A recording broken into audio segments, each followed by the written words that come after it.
If you're a Manhwa fan, then you already know there is never a shortage of amazing new series dropping. But finding the good ones, that's the hard part. So today, I've done the work for you. We're counting down the top 10 brand new Manhwa you need to add to your reading list right now. We've got martial arts, revenge stories, ghosts, comedy, live streamers. Seriously, there's something for everyone on this list. Let's get into it. Number 10 on our list is Murim's Debt King. Imagine you're in the murim world. You know, the classic world of warriors and martial arts. But here's the twist. Everything costs money. You want to train your sword skills? Money. Feed your disciples? Money. Just breathe. Also somehow money. So what do? You go to the Continental Battlefield, basically a place where fighters can sign up for brutal matches in exchange for same-day, unsecured loans. The tagline reads like an actual loan advertisement. Don't have money to pay back? Don't worry, we accept your body, meaning you fight for it.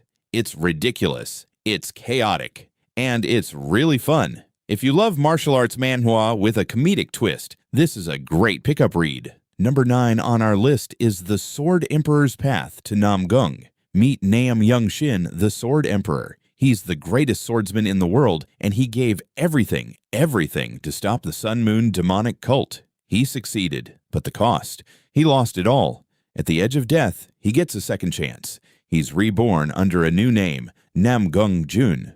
The story opens with a line that genuinely gave me chills. Is regret the last thing left upon the blade? That's the energy this manhwa carries. It's a classic regression story, but the emotional weight behind the main character, the grief, the sacrifice, the sense of purpose, makes it feel really meaningful. If you love swordsman MCS with depth, add this one to your list. Number 8 on our list is Crimson Yaksha. The story starts with the death of the MC's younger sister. She was bullied, and the people responsible? They died before he could get his revenge. But here's where it gets intense. The MC, Lee Seong-yul, decides that if those bullies went to hell, then he's going to follow them there, willingly. He takes his own life and descends to the depths of hell to finish what was never finished. It's a revenge story unlike anything I've seen. The setting, the motivation, the raw emotion behind it, it's brutal, but it's compelling. If you can handle dark themes and you want something that goes to unexpected places, Crimson Yaksha will grab you from Chapter 1. Number 7 on our list is World's Strongest Straight Punch. The MC inherited a powerful fist technique from his father, who was betrayed by his fellow disciples. Classic setup. He heads to the mountains to train, spends 10 years up there mastering his power. But while he was gone, the world changed. Gates opened. People started getting classes, warrior, mage, healer, the whole system. He comes down the mountain ready for revenge and immediately gets his book stolen by a girl with a sob story. He follows her, walks into what is very obviously a trap, and his response. He looks around and says, "This is a perfect situation to test my fists." I love him already. There isn't a ton of character backstory yet, but the setup is clean, the action looks great, and the MC seems like the kind of guy who solves problems by punching them very hard. Looking forward to seeing where this one goes. Number 6 on our list is the CEO who wants an easy life. Hyun Sang-yoon is a third-generation chaebol heir, meaning his family is absurdly rich.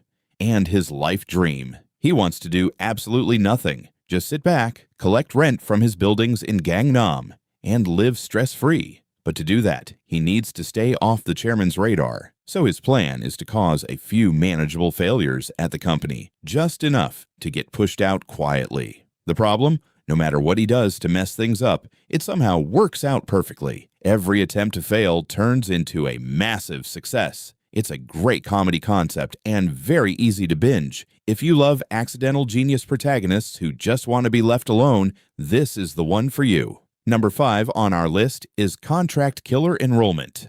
Ryu Kang-min is an assassin working for Batala, a massive underground organization. The rule is simple. Once you're in, you never get out. But then, a special assignment lands on his desk. Complete this one mission, and he gets his freedom. The target, someone in Korea. He heads back to his home country, warms up by eliminating a traitor within the organization first, and then begins the real mission. What makes this interesting is the tension underneath the action. He's not just killing for fun, he's working towards something. There's stakes, there's a goal, and the MC feels competent without being invincible. Early chapters suggest a thriller-type story with solid pacing. Keep an eye on this one. Number 4 on our list is the Heavenly Demon's Otherworld livestream. Chi-Yu-Rang is the Cheonma, the heavenly demon, the most powerful being in the martial world. He gets trapped on a mysterious island called Magyeng for 10 years by some unknown force. Then he discovers a device that tells him 4 worlds have merged. He needs to communicate with the outside world.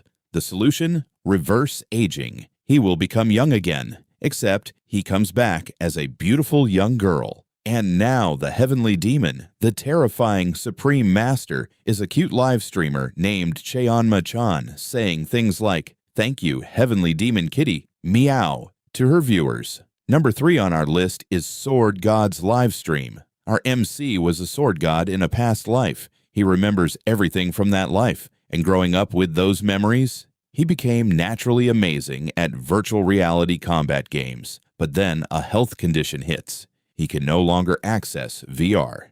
That ability, gone. He spends 7 years waiting for a solution. Finally, one appears. A capsule that fixes his condition. The catch? It costs 100 million won. The only way to get it? Win a major streaming tournament called Leos, the League of Streaming. The grand prize is the exact capsule he needs. Number 2 on our list is the Shepherd Wizard. Turan was born into a bloodline of powerful wizards, but instead of using that power openly, he hides it. He lives as a shepherd, a simple farmer, staying under the radar so that powerful nobles don't come hunting for him. He's quietly extraordinary, and that quietness is kind of the point. But one day, a wandering knight sees through his disguise and recognizes his true potential, and now Turan faces a choice: stay hidden or travel to the capital and become who he was always meant to be.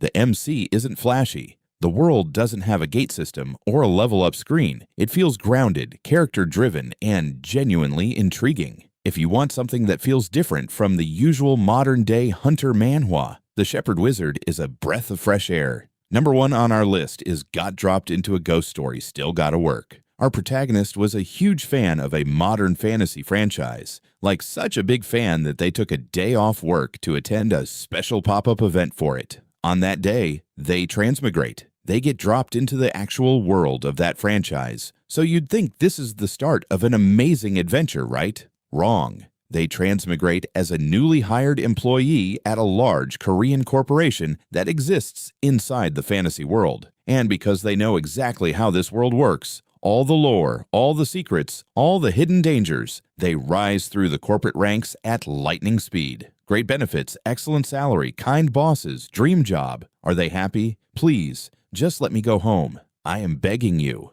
It's hilarious, it's clever, and it flips the entire isekai genre on its head. Instead of becoming a hero, they became a successful office worker in a ghost-filled fantasy world. The comedy, the premise, and the self-aware tone put this firmly at number 1 on our list. And that's our top 10 new manhwa recommendations. Let me know in the comments, which one are you reading first? And if you've already started any of these, drop your thoughts below. If you enjoyed this video, don't forget to like, subscribe, and hit that notification bell so you never miss a new recommendation. I'll see you in the next one.